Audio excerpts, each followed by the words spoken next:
Buenas tardes, ¿me escuchan?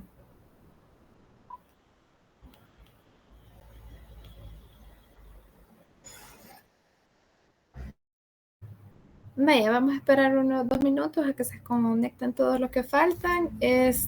Todos los de acá ya se incluyeron en el Classroom que he creado el día de ahora.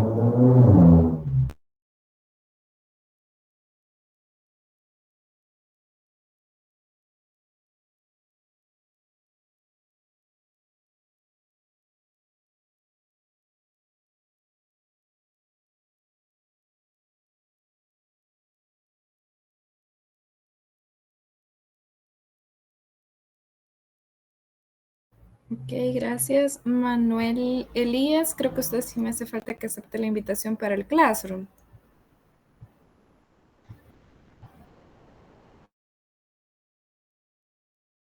¿Cuál invitación, ingeniera? Para El día en su correo tuvo que haberle caído una notificación de invitación al Classroom. Me avisa y si no se la vuelvo a enviar. ahorita voy a revisar.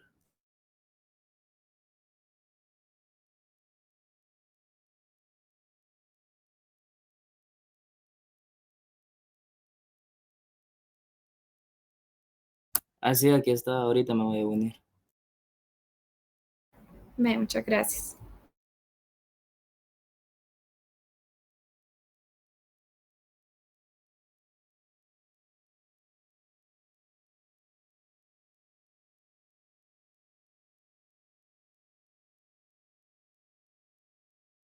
Ya,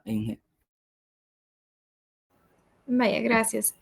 Ahí le voy a estar publicando siempre todo lo con respecto a la materia, ¿verdad? Ahorita ya les coloqué en el tablón lo que era lo de la clase del día de ayer, que era la introducción y el programa de la asignatura, para que ustedes lo tengan ahí a la mano, ¿verdad?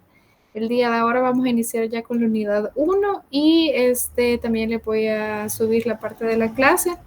Eso sí me hace falta de crear el link de Drive para subirle lo que son las clases grabadas, ¿verdad? Pero se lo voy a subir esta semana para que ustedes ya lo tengan ahí compartido.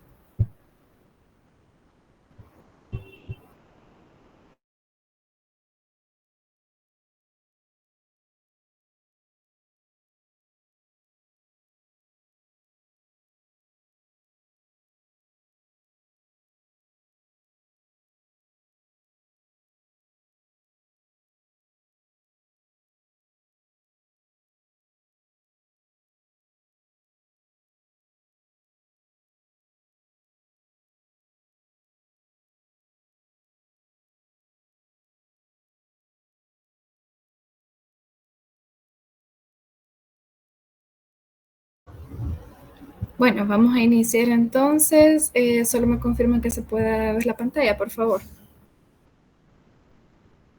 bien, si se ve. Sí, se ve, ingeniera. No sé si va a grabar la clase, ingeniera. Sí, ahorita lo voy a empezar a grabar.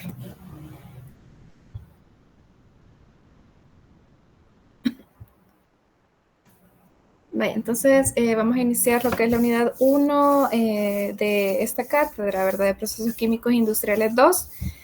Como les digo, hay que empezar a desempolvar un poco la parte de cinética que ustedes saben.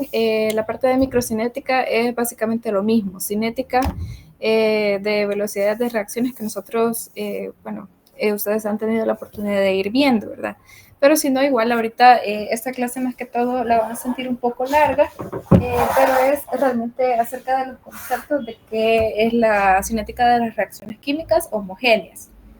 La cinética de las reacciones realmente para las reacciones homogéneas y heterogéneas es bastante similar, varía más que todo en la naturaleza de la propia reacción que nosotros ya conocemos, ¿verdad? O que tenemos que tener nosotros en cuenta a la hora de realizar las ecuaciones. Entonces, digamos que estas mismas ecuaciones que vamos a ocupar para las reacciones químicas homogéneas podrían ser aplicables en gran medida en las heterogéneas también.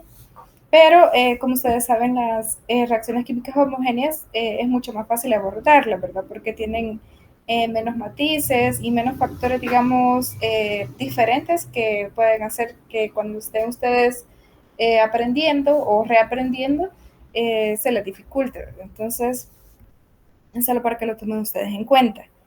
Este esquema que tenemos acá es bastante similar al esquema que estábamos viendo el día de ayer.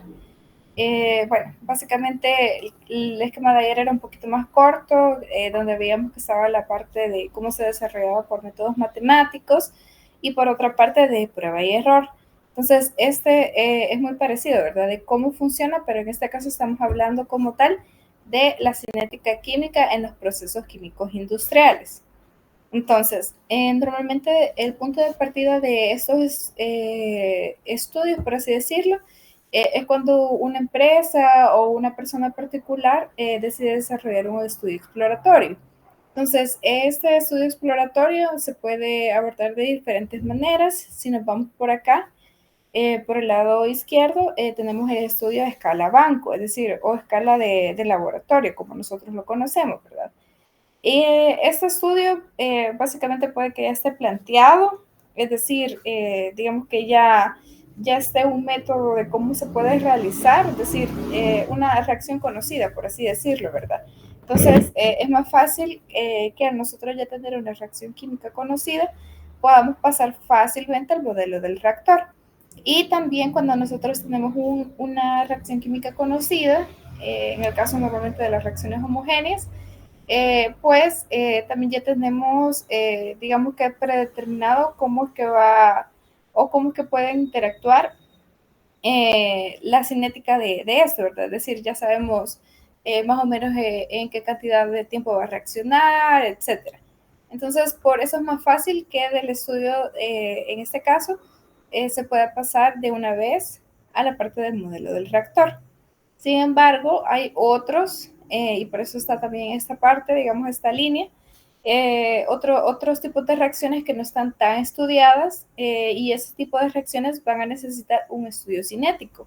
Entonces, cuando nos referimos a un estudio cinético, es decir, vamos a ver todo, ¿verdad? El tiempo de reacción, la cantidad de materiales, la concentración, es decir, todo aquellos factores que pueda afectar en alguna medida lo que es la reacción química.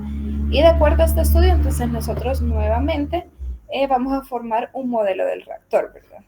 Entonces, luego también está la otra parte, digamos que es un poco más larga.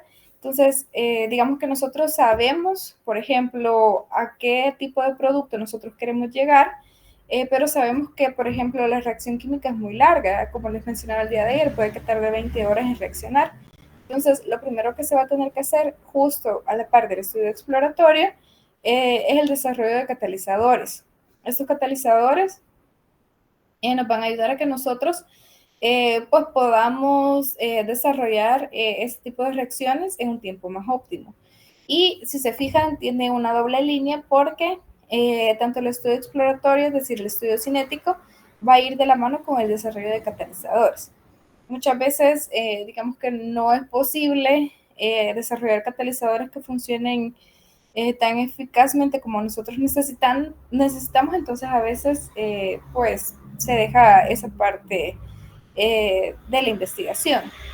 También es importante en esta parte del desarrollo de los catalizadores analizar los datos y las correlaciones. Estos datos son estadísticos y correlaciones matemáticas, ¿verdad? Como los conocemos. Y eso ayuda bastante también para ayudar al estudio cinético. Muchas veces, digamos que los modelos cinéticos, digamos que son bastante, no son muy homogéneos, por así decirlo, son más complicados en el área matemática. Entonces, esta parte de análisis de datos y correlaciones nos ayudan a hacer modelos más sencillos. Como les decía el día de ayer, no es lo mismo tener una reacción con una ecuación relacionada de quinto, sexto, séptimo grado a comparación de tener una ecuación cuadrática, que nosotros sabemos que es muchísimo más fácil graficarla, ¿verdad? Entonces, en esto también nos ayuda. Ahora, también, cuando ya llegamos en cualquiera de estos lados al modelo del reactor, nosotros también tenemos que tomar en cuenta otras partes. Por ejemplo, el modelo escala, ¿verdad? Eso es toda una ciencia aparte. Es decir, esto sí, digamos que no lo vamos a ver como tan a detalle, porque esto se encarga de otra rama, ¿verdad? De la industria, de realizar estos modelos de escala, los materiales, etcétera. Pero sí es muy importante que ustedes sepan que es una etapa fundamental, es decir, esto no se hace tampoco de la noche a la mañana. Se tienen cálculos bastante exactos y a veces esos cálculos de las personas que hacen estos modelos dependen del estudio cinético y también dependen mucho también de la naturaleza, digamos, de los materiales, ¿verdad? También tenemos que tomar en cuenta los fenómenos de transporte, de eso se hizo bastante énfasis en la cátedra pasada, como ustedes saben, los fenómenos de fluidos, transporte de calor, etcétera. Entonces, ahí es donde se van a relacionar estas dos partes. Ya cuando tenemos el modelo a escala, pues claramente se empieza a hacer lo que es la escala a planta piloto, todavía no como tal a escala industrial, y pues de ahí se toman los errores, se ajustan parámetros y todo lo que se necesite, se ve, como les mencionaba, la parte económica, y luego ya llegamos como tal al diseño de un reactor industrial, ¿verdad? El diseño del proceso también es muy importante, porque, bueno, en un laboratorio, digamos que una persona puede estar colocando todas las materias primas, ¿verdad? Pero ya a nivel industrial se necesita evaluar cómo va a ser ese proceso, si se van a necesitar 2 personas para colocar un material o va a ser una máquina, o quién va a estar controlando esa máquina. Entonces es muy importante también esta parte de diseño de proceso antes de empezar ya como tal con el reactor de tamaño industrial. Bueno, como vimos también, espero que se recuerden, lo que son los diagramas de caja negra.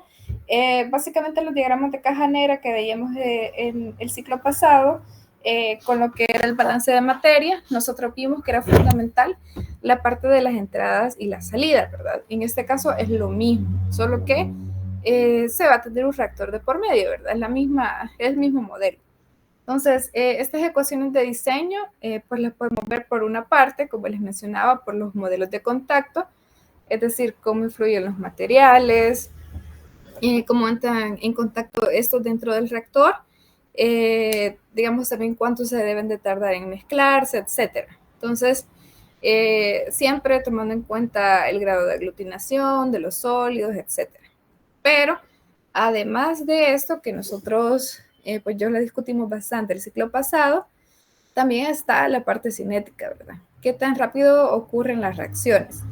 Si es muy rápido, a veces no nos funciona, ¿verdad? Entonces vamos a necesitar un catalizador que inhiba la velocidad en la que se produce esa reacción, porque probablemente si se tiene una velocidad muy elevada, entonces no se logre agregar otro de los reactivos y produzca, por ejemplo, subproductos que no necesitamos dentro de la reacción.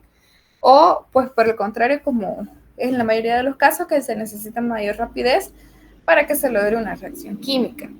Y, pues, todo esto siempre ligado a la transferencia de calor y demás. Así que ya con eso vamos a tener lo que son los conceptos básicos.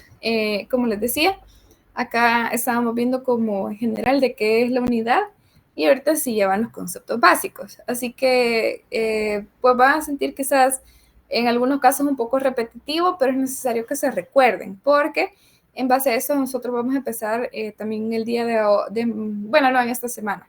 Les voy a subir una guía para que ustedes la comiencen a trabajar. Y también lo que es el material de lectura, para que ustedes puedan leerlo. Básicamente el material de lectura es esto mismo que vamos a tener aquí en la clase. Y al final también, como les decía, lo que es la guía, para que empecemos a refrescar estos conceptos.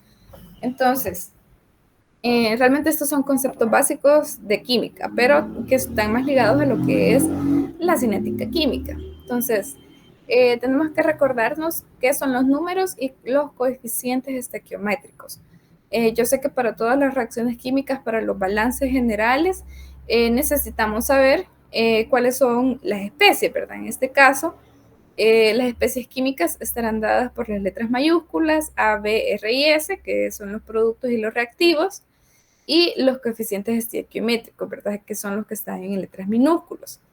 Ahora, es bastante importante recordar que cuando los números son positivos, cuando preceden, digamos, a lo que son los reactivos y por el contrario, cuando son a los productos, para el balance de las reacciones. Entonces, para que ustedes también se recuerden. En esta parte de las velocidades de reacción es importante también lo que son los signos, entonces para que ustedes también vayan recordando. Por ejemplo, ¿verdad? Acá, y es bastante importante, tenemos este ejemplo, determinar los coeficientes y los números estequiométricos para la siguiente reacción de síntesis de amoníaco. Entonces vamos a tener aquí los coeficientes, nosotros sabemos que siempre van a ser positivos, ¿sí? Porque, pues, digamos que como cuántas moléculas, hablando así un poquito más aterrizado, por así decirlo, cuántas moléculas de nitrógeno tenemos, cuántas moléculas de hidrógeno tenemos, entonces no puede haber un valor negativo como tal, ¿verdad? Porque siempre la cantidad de moléculas debe de ser positiva, no puede haber una cantidad de moléculas negativa. En cambio, lo que son los números estequiométricos, estos sí van a ir identificados con otra connotación, como es la que pueden ver ustedes en pantalla, y esas tienen signos, y eso va a depender si están del lado de los reactores, de los reactivos o de los productos.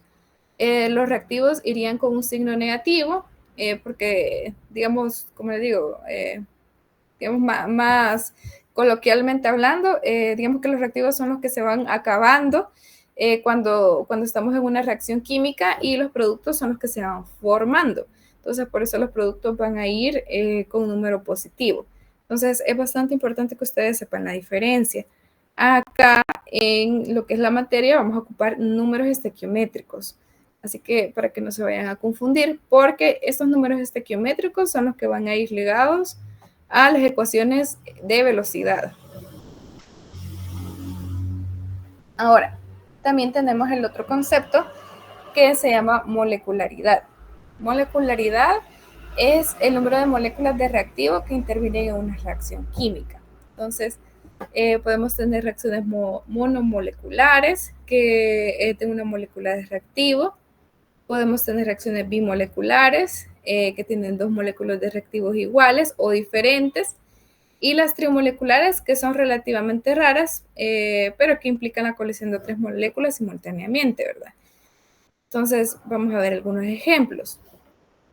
Acá, de molecularidad 1, eso, como les digo, la molecularidad va ligado a los reactivos. Entonces, si se fijan, un reactivo puede tener un solo producto, dos productos o más productos, como las reacciones que se ven aquí en pantalla.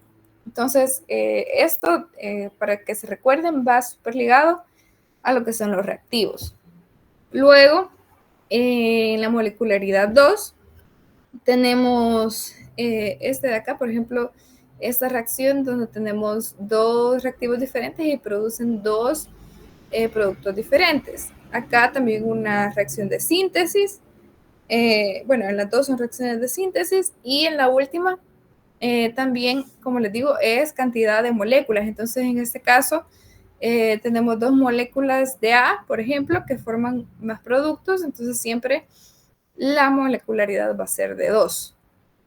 Y, bueno, por otra parte, de molecularidad de 3, por así decirlo, estaría ligada a 3 diferentes reactivos, o a un reactivo con 2 moléculas y el otro con una, ¿verdad? Entonces, al final suman 3.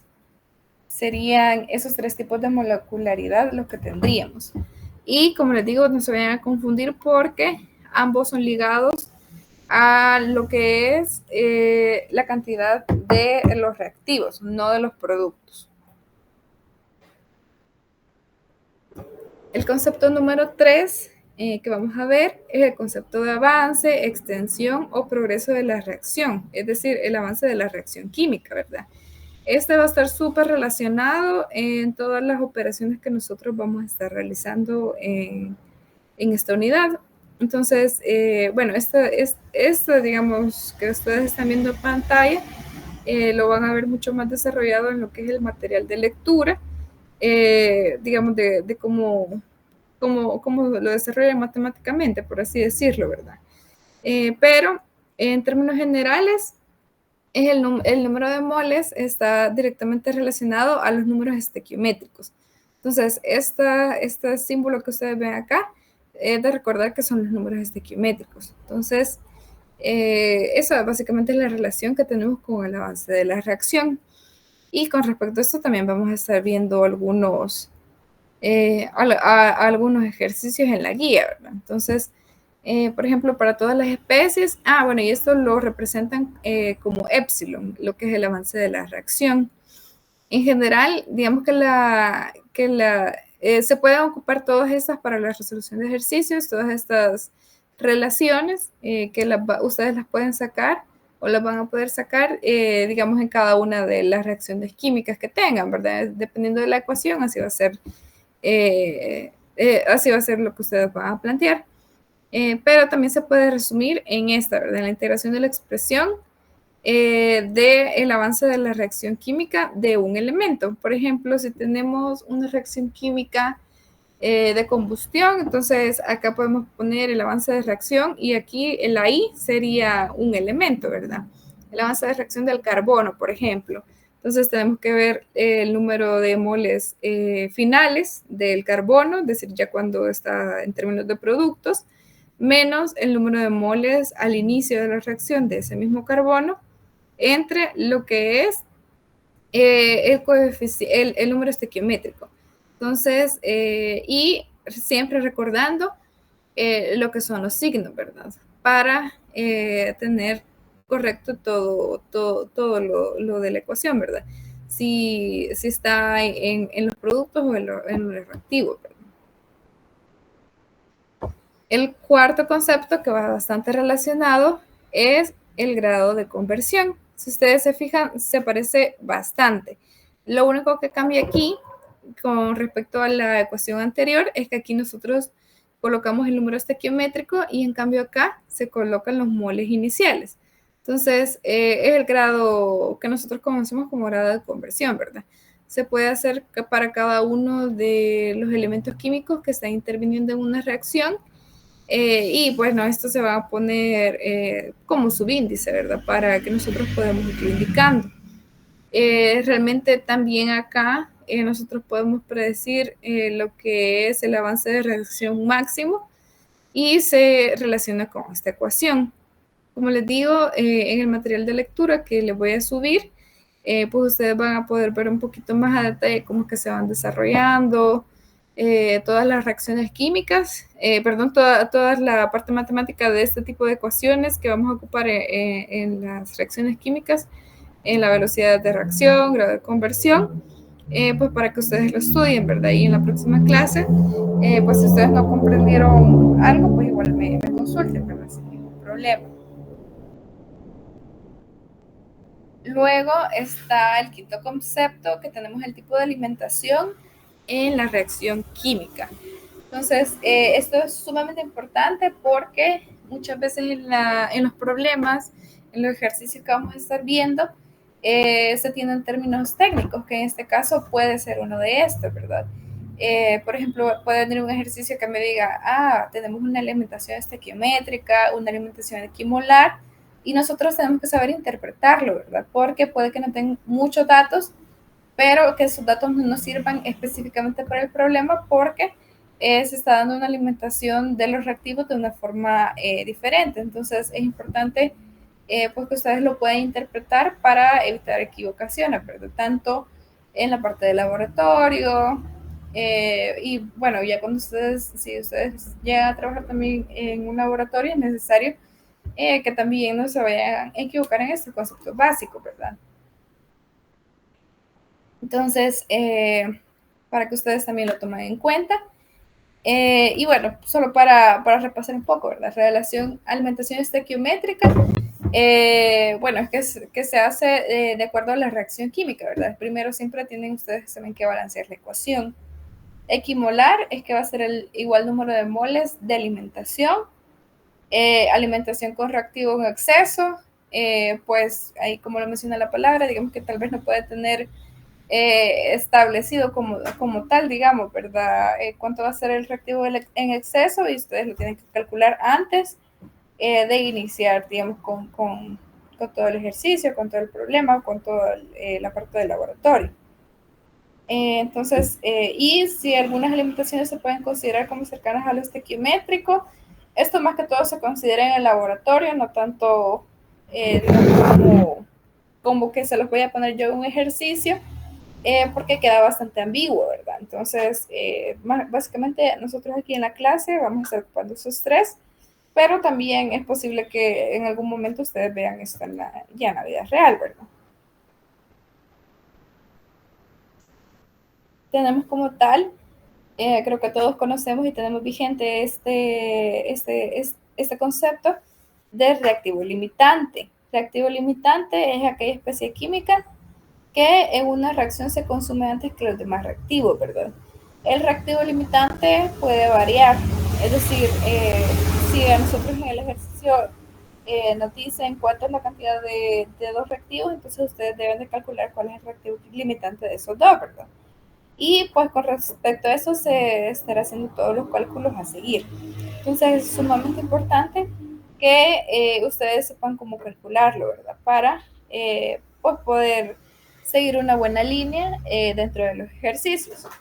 Y también tenemos aquellos reactivos que tengan el menor avance, perdón, que tengan el menor valor de avance de la reacción máxima, es decir, de este epsilon sub i máximo, ¿verdad? Es decir, esos son los que ustedes pueden decir que es el reactivo limitante. Es decir, aquí les estoy dando como una forma más fácil de calcularlo, ¿verdad? Que sería esta reacción que tenemos acá.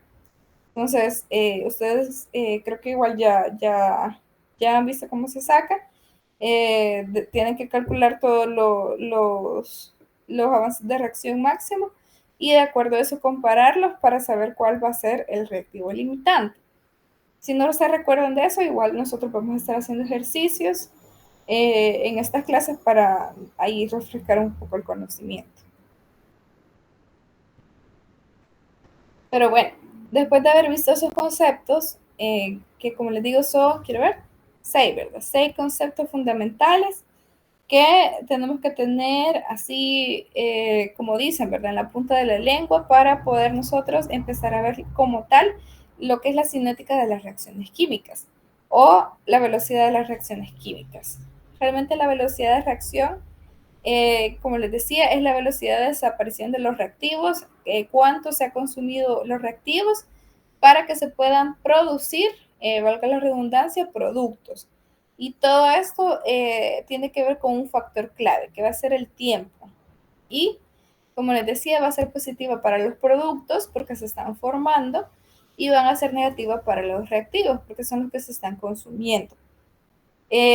Como menciona aquí también la teoría, el valor numérico de la velocidad va a variar dependiendo de qué producto o de qué reactivo se use, a menos que los coeficientes estequiométricos sean todos iguales, ¿verdad? Entonces, siempre hay algunas pequeñas excepciones. Entonces, en general, esta es la ecuación de velocidad de las reacciones químicas que vamos a estar utilizando. Aquí podemos notar, como menciona, que es una medida intensiva y tenemos la velocidad de desaparición de A en este caso. Esta R, como podemos decirle, esa va a ser la que va a representar la velocidad de reacción, ¿verdad? O de desaparición. 1 sobre V, que V es el volumen del fluido, por lo que es la relación de los moles formados con respecto al tiempo. Entonces, que en palabras así coloquiales, vamos a decir que es la cantidad de moles de A que desaparece con respecto al volumen y tiempo. Y las medidas que vamos a utilizar por favor, siempre ocupen en todos los ejercicios que sean en unidades del sistema internacional. Entonces, si ustedes de repente ven litros o centímetros cúbicos, etcétera, siempre por favor pasen al sistema internacional. Créanme que es mucho más fácil por la parte de las unidades. Al menos a mí en toda mi carrera me ha servido siempre colocarlo en las unidades del sistema internacional.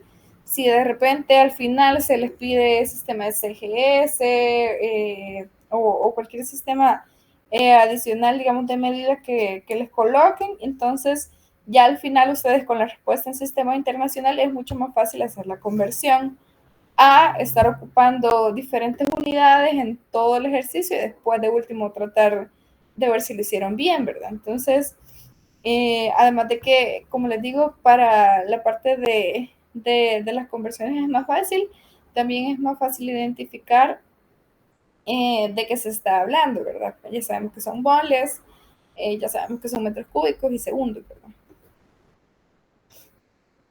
Ahora, tenemos algunas velocidades de reacción que son bastante comunes. Por ejemplo, tenemos reacciones de celulares, las plantas de tratamiento de agua industrial, que las velocidades de reacción son pequeñas, por así decirlo.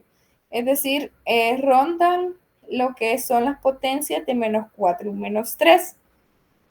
¿Por qué mencionamos a los celulares? Pues la batería, ¿verdad? Que nosotros tenemos en el teléfono siempre están produciendo activamente una mínima reacción química, ¿verdad? Y las plantas de tratamiento, porque normalmente los tiempos de residencia de las aguas son de 24, 48 horas o incluso más, dependiendo si es un sistema aerobio o anaerobio. Entonces, por eso es que están entre esas velocidades lo que son las reacciones de esas partes.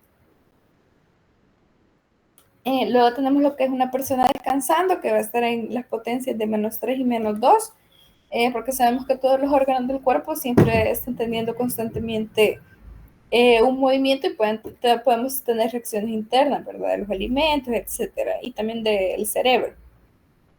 Y bueno, cambia considerablemente, pero aún así no se le da este rango cuando se está, entre comillas, trabajando duro. Puede ser ejercicio, una actividad mental que sea bastante alta, por ejemplo, si está en algún parcial o está en una actividad de estrés, puede aumentar la velocidad de las reacciones químicas comunes, perdón, del cuerpo humano, ¿verdad? También tenemos lo que son la velocidad de las reacciones de gases cuando están en partículas porosas de catalizador. Esto es bastante específico para algunos tipos de reacciones que se tienen en la industria.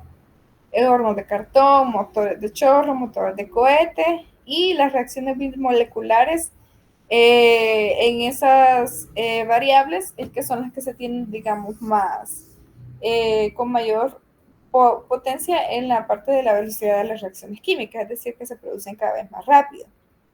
En la próxima clase vamos a estar resolviendo un ejercicio así básico para que ustedes puedan comparar esta tabla con lo que es, digamos, la velocidad de reacción que se pueden obtener. Bueno, como todo lo que hemos visto, también hay bastantes variables que afectan la velocidad de las reacciones químicas, ¿verdad? Y en este caso, vamos a hablar de las variables de los sistemas homogéneos. Las principales que vamos a tener es la naturaleza de los reactivos y productos, que es básicamente lo que rige toda la reacción, ¿verdad? Luego también tenemos una de las variables principales, la temperatura. Entonces, no es lo mismo tener una reacción a 0 grados que tenerla a 400 grados, ¿verdad? Y eso ustedes también lo van a poder comprobar en lo que es el laboratorio que vamos a realizar, porque vamos a estar trabajando con temperaturas bajas y con temperaturas altas. Entonces, van a poder ver la diferencia que se da de trabajar en esos dos tipos de temperaturas, pero sin embargo no varía demasiado lo que es el modelo de la reacción. Importante siempre en hacerlo en diferentes tipos de parámetros, porque así ayuda en primer lugar con la comparación y a saber si las tendencias son verídicas, ¿verdad? Sin embargo, digamos, a veces cuando se están haciendo estos ensayos, no siempre se prueban a tantas temperaturas, sino que más que toda la temperatura en la que se va a trabajar, ¿verdad? Por ejemplo, si se trabaja, por ejemplo, aquí en El Salvador, que es un clima cálido, no tiene sentido, por ejemplo, estar probando una reacción que vaya a funcionar a menos 3 grados centígrados, porque no están las condiciones climáticas de esa manera. A diferencia, si alguien, digamos, pone en Islandia o en algún lugar donde se tengan temperaturas bajo cero, entonces ahí sí vale la pena hacer estudios a esas temperaturas, ¿verdad? Lo mismo con la presión, realmente es muy importante saber esa parte de la presión para lo que son las reacciones químicas y en general para la industria, ¿verdad? No es lo mismo tener acá, digamos, en El Salvador una industria empaquetadora que tenerla en México, que tenerla en Sudamérica. Va a variar bastante la presión atmosférica y eso puede causar que pues, se vea diferente, por así decirlo, los empaques. Igualmente con todo lo que es la parte de las reacciones químicas, ¿verdad? Va a variar un poco.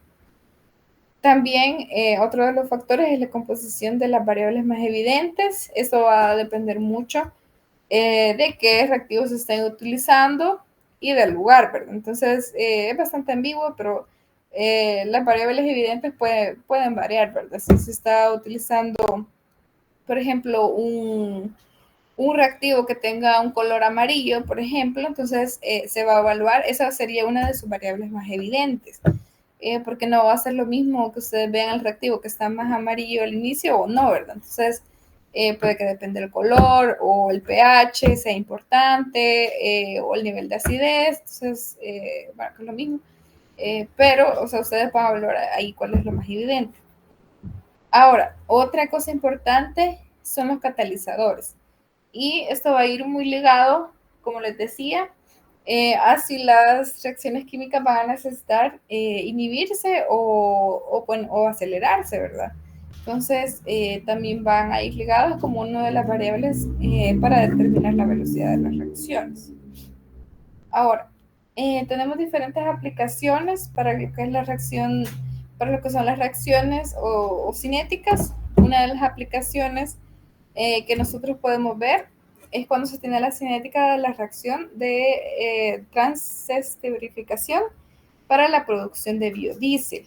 Es muy importante porque de acuerdo al rendimiento, la conversión y la cinética de la reacción, de este tipo de reacción, influye la calidad de la materia prima, el tipo, la cantidad de catalizador, el tipo de alcohol, etc. Entonces, en términos generales, digamos que para formar biodiesel vamos a necesitar aceite, metanol, biodiesel, que es lo que va a ser de producto principal, y el glicerol. Sin embargo, si nosotros tenemos un aceite, por ejemplo, que es de muy baja calidad, por ejemplo, yo tuve la oportunidad de ver un experimento en el que habían unos compañeros que ellos estaban haciendo biodiesel a partir de lo que era el aceite de las personas que hacen papas fritas en la feria. Créame que creo que se le quitan las ganas a uno de comer otra vez papas fritas en la feria porque de verdad que esa gente utiliza el aceite hasta que ya está totalmente quemado, es decir, no está tipo carbón casi que se les queda en lo que son las joyas, ¿verdad? Entonces, realmente sacaban bien poquito aceite porque a las personas no les gustaba desperdiciar nada. Básicamente lo que ellos recolectaban era el aceite, entre comillas, negro que quedaba ya al final del día. Es decir, ellos colocaban un aceite al inicio del día, empezaban a cocinar desde las 9, 10 de la mañana. Si se veían que se quedaban sin aceite, le ponían más. Y ya al final del día, ya cuando ya se había ido absolutamente todas las personas o se le acababan sus papas, quedaba un poquito de aceite y ese poquito de aceite es el que ellos recolectaban. Entonces, ¿qué pasaba acá? Que cuando ellos necesitaban hacer el biodiesel, no se formaba casi biodiesel, sino que lo que más se formaba lastimosamente era glicerol. Entonces, en este caso, el subproducto predominaba al producto principal que se necesitaba realizar. Y esto es de verdad, un vivo ejemplo de la naturaleza, digamos, del producto, del reactivo que afectaba demasiado era la cinética de la reacción, porque además también se realizaba de una manera más rápida, por así decirlo, la reacción con este tipo de aceite que les menciono, pero no favorecía a la producción del biodiesel, sino que favorecía a la producción del glicerol. Entonces, y también que se ocupaba metanol, digamos, de uso industrial, ¿verdad? Si se ocupara otro tipo de metanol, incluso quizás fueran más bajas lo que es la producción de biodiesel, para darles más o menos un porcentaje. Con ese tipo de aceite se producía alrededor del 20% de biodiesel y 80% de glicerol. Es decir, no se tenía una conversión óptima de lo que era el producto principal. ¿Qué pasó? Empezaron ellos a mezclar lo que era aceite, este aceite quemado, por así decirlo, con un poco de aceite de cocina regular, por así decirlo, aunque sea de cualquier calidad, ¿verdad? El que encuentren en el supermercado. Por decirlo algo, el que encontraron en más bajo precio. Entonces, ese tipo de aceite, ya mezclado con el aceite quemado, tenía una mejor tasa de conversión. Ya llegaban más o menos 50% biodiesel y 50% glicerol. También se probó, digamos, con un aceite de casa. Digamos que nosotros en la casa normalmente no dejamos esos niveles, pues que se haga tanta acidez, por así decirlo, ¿verdad? En el aceite, entonces solo se ocupa normalmente para una vez que se cocina. Entonces, también se logró más o menos un porcentaje de conversión igual. Entonces, eso prueba bastante que, como les digo, la naturaleza también de los reactivos infiere mucho en cómo va a ser la cinética de la reacción química que necesitamos. Entonces, y también va a depender la temperatura. En este caso, como les mencionaba, también se logró demostrar que el pH también de lo que era el aceite era sumamente importante para lo que era este tipo de conversiones, ¿verdad? Ahora también está lo que es la velocidad de reacción, como les mencionaba. Solo permítame un minuto. Voy a parar la grabación. Que si no se hace bastante larga, permítanme.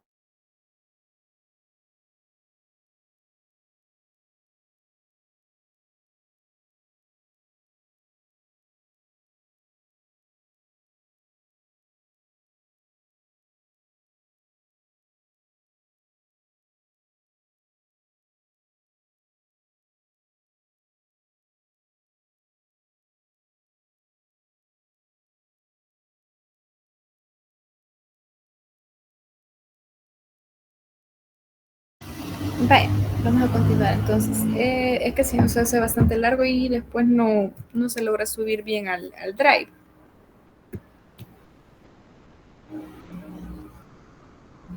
Vale, como les estaba mencionando, tenemos lo que es la velocidad de la reacción también. Nosotros vamos a tener aquí, digamos, pantalla, lo que es la primera curva que vamos a conocer para las reacciones, ¿verdad? En todo caso, si nosotros tenemos la tangente, bueno, tenemos las curvas, ¿verdad? Esas son diferentes curvas de velocidades de reacción. En este caso, para los reactivos, que sabemos que lo numeramos normalmente con A, obviamente la velocidad de reacción va a ir disminuyendo, por así decirlo, ¿verdad? Es decir, va a ir una pendiente negativa. Entonces, como se fijan, vamos a tener aquí velocidad negativa y eso también lo vamos a poder determinar gráficamente.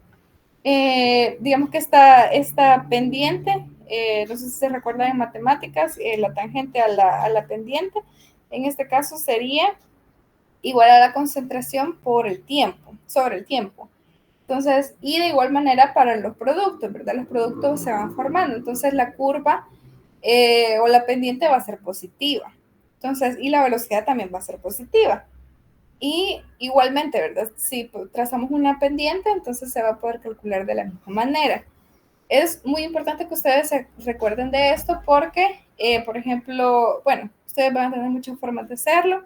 En el laboratorio, por ejemplo, ustedes lo van a poder hacer en Excel, pero en caso de que ustedes no tuvieran un Excel, ¿verdad?, en la mano, ustedes podrían muy fácilmente con una hoja cuadriculada, dibujar, digamos, los datos que ustedes tengan. Por ejemplo, si el primer dato es de acá, segundo acá, tercero acá, lo pueden dibujar lo que es la pendiente y luego trazar una tangente así a la pendiente y calcular con eso cuál va a ser la velocidad. Es decir, ustedes no necesitan ni siquiera una calculadora, sino que lo podrían hacer manualmente. Obviamente ahorita ya hay otras herramientas, ¿verdad?, que nos facilitan mucho más esos cálculos, pero se los menciono porque incluso, bueno, yo antes cuando estaba estudiando también nos lo hacían hacer a mano, porque es posible hacerlo a mano, ¿verdad? Es decir, es posible sacar estos números a mano.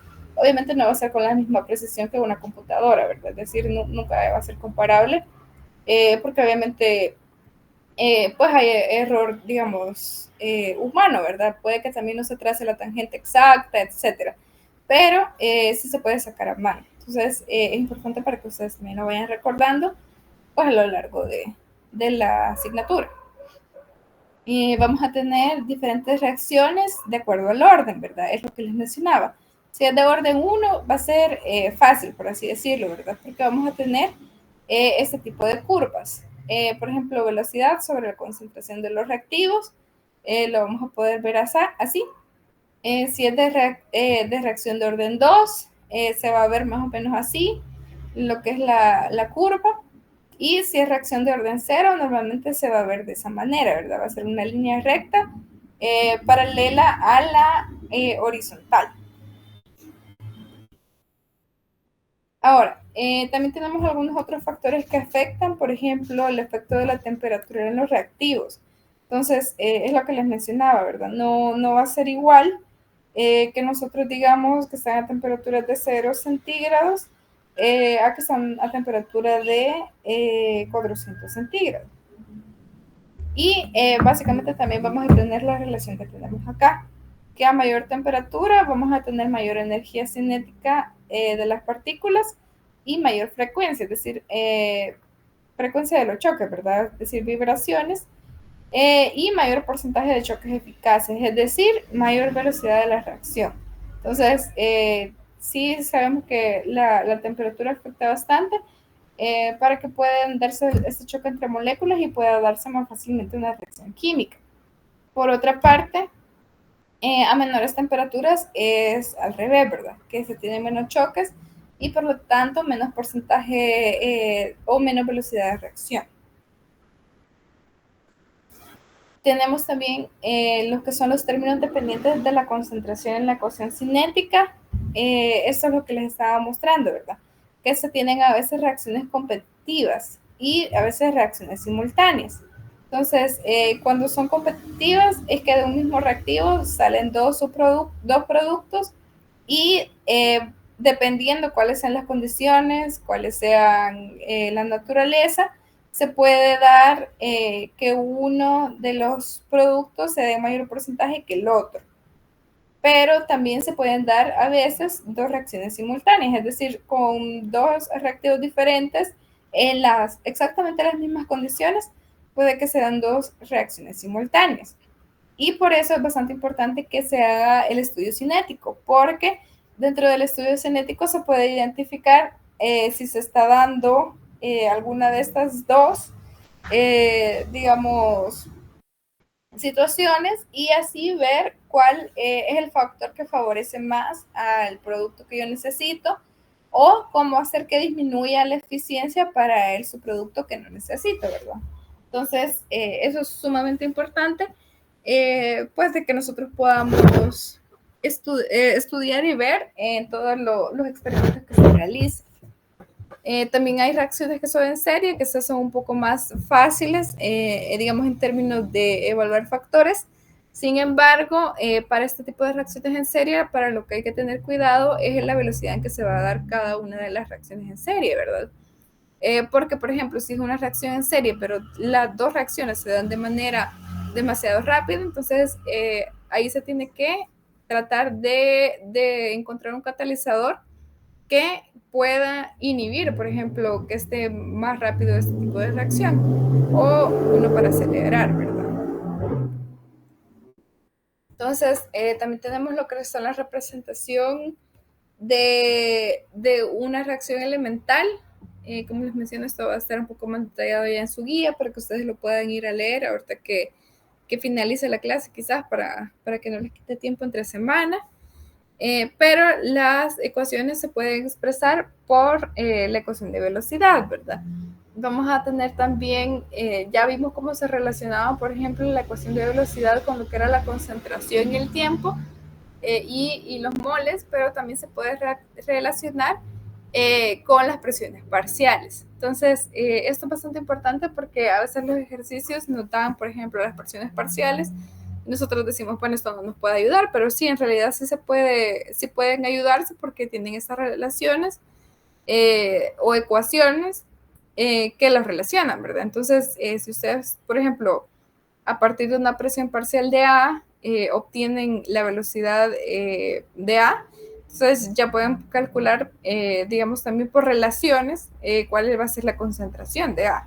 Entonces, todo, digamos, que va encajando de la mano, todos estos tipos de factores que van implicados con las velocidades de reacción, ¿verdad?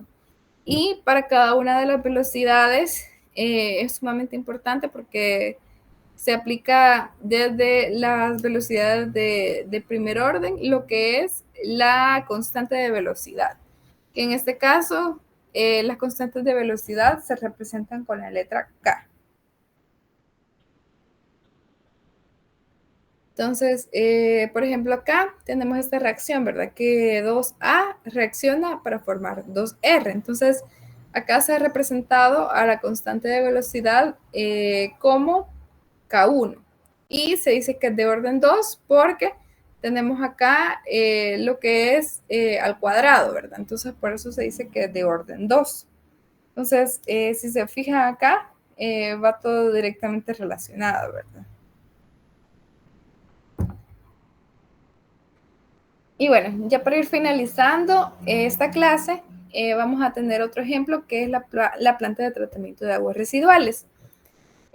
Como les menciono, las plantas de tratamiento de aguas residuales, digamos que son las que tienen de las menores o más bajas velocidades de reacción química dentro de la industria.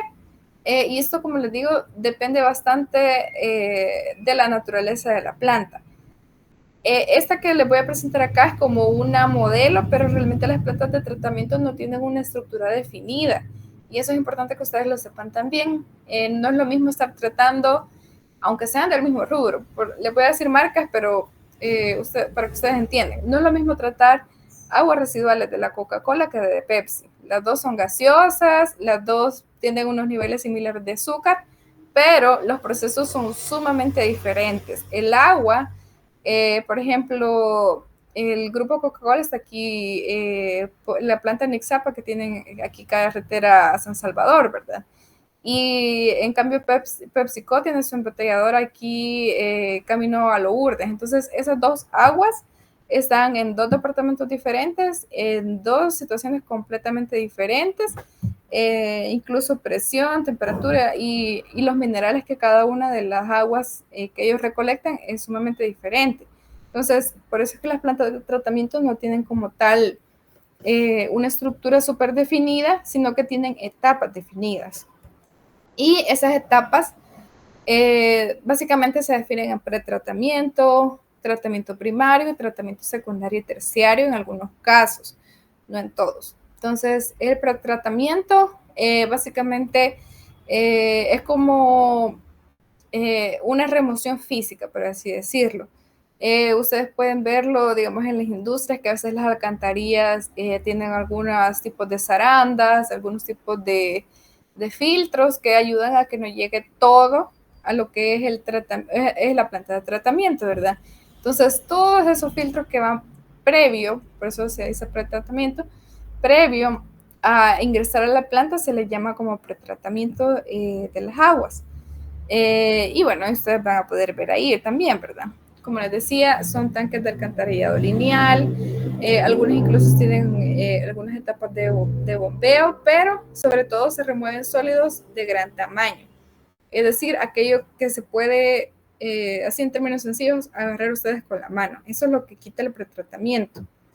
Y no en todas las industrias también hay pretratamiento, porque, como les digo, si está en una planta de jugos, no van a poder encontrar sólidos de gran tamaño, ¿verdad? Entonces, normalmente no, pues no se encuentran este tipo de cosas ahí dentro del tratamiento de las aguas residuales, ¿verdad?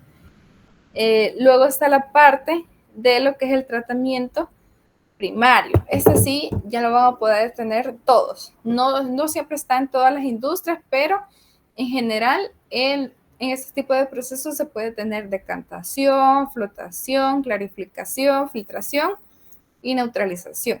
Básicamente aquí entra el agua que le decimos cruda, es decir, sin tratar. Estos son términos que también a ustedes les pueden interesar un poco. Se le adiciona un poco de coagulante. Este coagulante, digamos, es que para que pueda aumentarse el espesor, digamos, de lo que son los sólidos disueltos.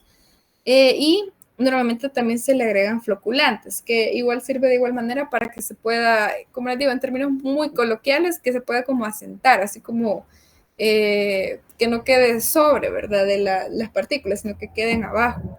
Y muchas veces también se les dice camas de floculación porque se tiene una mezcla lenta y al final se pasa por un clarificador. Este clarificador básicamente es un tanque. Y ese tanque abajo tiene una válvula donde se saca lo que son los lodos o los sólidos disueltos sedimentables y pues ya solo queda el agua que le decimos que está clarificada. Dentro de esto siempre se está dando una reacción química inevitablemente, pero como les digo, es de una orden o una potencia baja, porque los coagulantes y los floculantes pues ayudan a que se pueda dar esto, ¿verdad? No solo es una reacción a veces física, perdón, no solo es un tratamiento físico, sino que también implica muchas veces un tratamiento químico. Y bueno, para esto, como les digo, se da una suspensión coloidal. Esto es como el resumen de esto de acá arriba. Se da la mezcla y estas partículas se unen, ¿verdad? Entonces, lo que hace el coagulante floculante es que se puedan unificar y depositar al fondo este tipo de sólidos para que se pueda hacer mucho más fácil la remoción de los sólidos disueltos que están en las aguas residuales, ¿verdad? Entonces, para que ustedes también sepan, ¿verdad? No sé si hay algún comentario o duda hasta acá, antes de pasar al otro.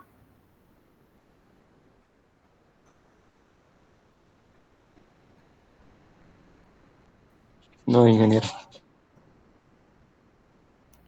Vale, entonces, como les decía, para el tratamiento primario se pueden utilizar muchos tipos de coagulantes y también floculantes, que son el sulfato de aluminio, aluminato de sodio, cloruro de aluminio, es decir, esos pueden ser muchos.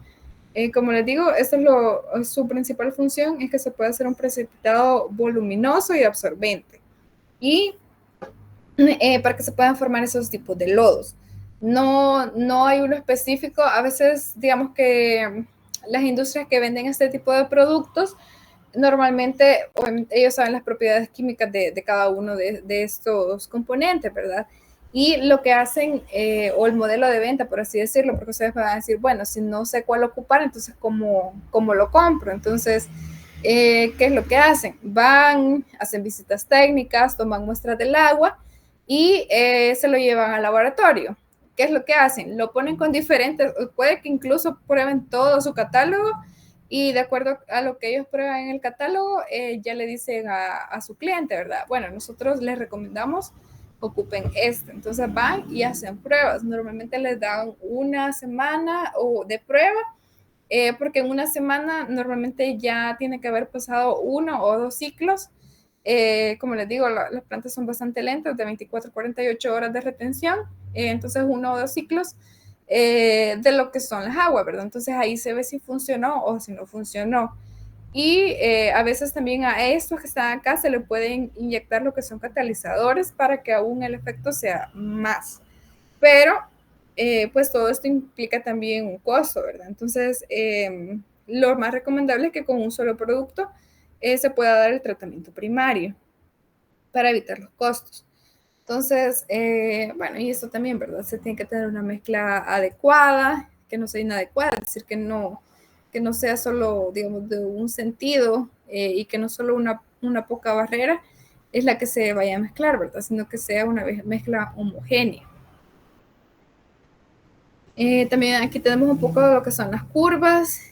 Podemos ver aquí las pruebas de jarras son las más comunes, como les digo, que son las pruebas de jarras. Se agarra una probeta o un tubo de ensayo, normalmente es una probeta grande, que toma, digamos, una muestra en los diferentes, a diferentes tiempos de mezcla, digamos, en la parte donde está la cama de floculación, y va midiendo los ppm o partículas por millón de sólidos disueltos que se tienen en eso, ¿verdad? Entonces de ahí se realiza una curva y con respecto a esa curva pues se puede identificar, ¿verdad? Si se necesita más floculante, si se necesita menos, y básicamente ese es el trabajo de las personas que operan la planta de tratamiento. Obviamente esto lleva mucho trabajo detrás, ¿verdad? No es así simplemente. Todas las industrias se hace de una manera un poquito distinta, pero en general lo que son las pruebas de jarras son los que se ocupan para poder saber cuál va a ser la dosificación de los floculantes, coagulantes o de los químicos que se van a ocupar dentro de la planta de tratamiento. Y luego vamos ya con lo que es el tratamiento secundario. Bueno, dentro de las plantas, digamos que ahorita el tratamiento primario es como donde se da la reacción química principal. Como les digo, de un orden pequeño, pero sí se da una pequeña reacción química para poder realizar esa parte de floculación y de coagulación. Ahora bien, yo lo explico de esta manera. Los sólidos disueltos son aquellos que todavía se pueden filtrar, ¿verdad? Así como cuando nosotros tenemos un jugo de horchata, entonces ustedes lo dejan el vaso pues ahí en una mesa, y cuando van a ver a los 5 o 10 minutos se tiene abajo lo que es, digamos, lo que es el sólido, ¿verdad? Que queda acumulado. Entonces, si ustedes le pusieron un filtro abajo, pues ustedes van a ver que todavía les va a quedar la horchata con un poquito de polvo, por así decirlo, disuelto, ¿verdad? Pero eso ya no se lo van a poder quitar ni siquiera con un colador. Es decir, eso, aunque ustedes agarren un colador súper fino de micrométrico, ya no le van a poder retirar todo, absolutamente todo el sólido a esa horchata. Entonces ahí viene el trabajo de los microorganismos. Normalmente se ocupan bacterias y protozoos para terminar de remover los contaminantes del agua. ¿Qué es lo que hacen estas bacterias? Básicamente comen la materia orgánica que está adentro. De igual manera, ¿verdad? Se tiene que hacer un estudio previo de cuáles van a ser las bacterias que van a estar dentro de esa agua. Se llaman inoculaciones, ¿verdad? Pero no todas las bacterias van a funcionar por lo mismo. Por ejemplo, hay algunas bacterias que funcionan mejor en ambientes altos en sacarosa, otros que están, digamos, más acostumbrados a ambientes hipotónicos, o también ambientes, digamos, donde se tenga mayor cantidad de grasa. Esos son los más difíciles en la industria, pero hay bacterias específicas para cada uno de ellos. Entonces, ¿qué es lo que hacen? Es comer, ¿verdad? Es comer esa materia orgánica. Y hay dos sistemas que se ocupan generalmente. Se pueden ocupar ya sea unidos o separados, va a depender mucho del proceso que se tenga. Pero está el proceso anaerobio, el proceso aerobio, ¿verdad? Que ahí va a depender la naturaleza de las bacterias que se tienen, si las bacterias sobreviven en aire o sin aire. Y bueno, ya por último, cuando las bacterias hayan terminado de comer, para eso también se necesitan tener varios parámetros, medir el pH, la cantidad de sólidos dentro del agua, etcétera. Pues ya hay un tiempo también de residencia dentro de estas plantas, y cuando ya se tienen los parámetros establecidos, al final se pasa a la etapa de aclaración, o algunas veces se le dice tratamiento de terciario. Esto, como les digo, va a depender mucho de la industria. Hay algunas que son súper eficientes y que solo con el tratamiento primario y secundario ya han llegado completamente a los parámetros. Entonces lo pueden descargar directamente a la red que les haya permitido el Ministerio de Medio Ambiente, ¿verdad? A veces son cuerpos de agua, a veces son alcantarillas, ahí depende del permiso ambiental de cada empresa. Pero hay otras que no alcanzan pues los parámetros establecidos, entonces necesitan un tratamiento terciario. Normalmente el tratamiento terciario es ya quitar lo que son microorganismos. Y esos microorganismos se pueden quitar con membranas, algunos ponen, digamos, filtros de carbón activado, otros tienen solo cloro, por ejemplo, al final, para terminar de matar esos organismos, etcétera. Entonces, va a depender cómo salga el agua, es el método que se va a ocupar para terminar de desinfectar, ¿verdad? Y ya, bueno, de ahí sí ya, debería de tener los parámetros establecidos para poder disponer el agua adecuadamente. Entonces, ese era el ejemplo que les traía el día de ahora. Espero que les haya interesado también este tema, porque realmente es bastante interesante, es como lo principal, digamos, de cómo funciona la planta de tratamiento, y se relaciona un poco con el tema que estamos viendo, y en general se relaciona más todavía con la materia, ¿verdad? Procesos químicos industriales. Así que, pues si no hay ninguna consulta, ahorita ya paré la grabación.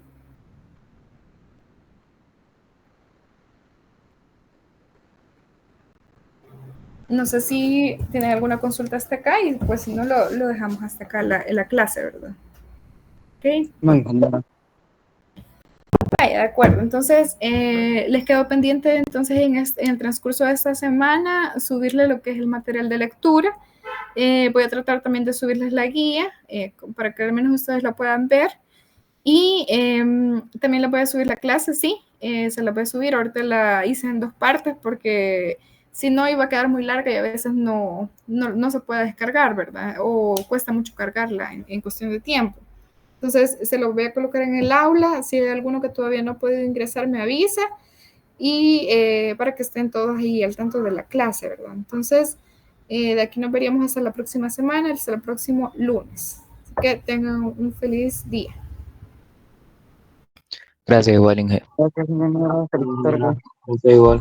Gracias, feliz tarde.